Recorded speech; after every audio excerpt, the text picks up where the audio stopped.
Актерлік курсты оқып жатқан студенттерге олардың ұстазы мынандай тапсырма беріпті. Сендер жұмыртқадан жарып шыққан балапансыңдар, қазір ғана тай бастыңдар, бірақ дәл қазір сендердің төбелеріңе атом бомбасы келіп құлайды, сөйтіп өлесіңдер. Ал енді осыны көрсетіңдер, не істейсіңдер дейді. Сонда студенттер әртүрлі әрекеттерге барады. Бұрыштан бұрышқа тығылайды, ойбайлайды, аттандайды, жылайды, шырпыр паника болады ана жерде. Тек бір ғана студент жайбарақат, жан-жағына қарап тұра береді. Сосын ұстаз оны шақырып алып айтады: "Сен тапсырманы түсінбедің бе? Қазір бомба жарылады мына жерде.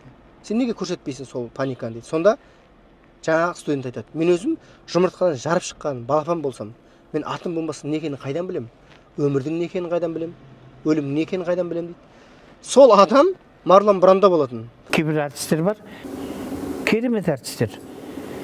Ал өмірде подонок. Болат Атабаев айтып кеткен өмірде подонок, бірақ гениальный актер деген әңгіменің мысалы осы Марлон Брандо бола алатын шығар. Өйткені ол өмірінде қырқыспаған адам жоқ. Режиссерлармен, продюсерлермен, өзінің әріптестері, актерлармен өмір бақи қырқысып, ерегесіп өткен. Мінезі өте ит болған, бір Оскар алған, бір Оскардан бас тартқан.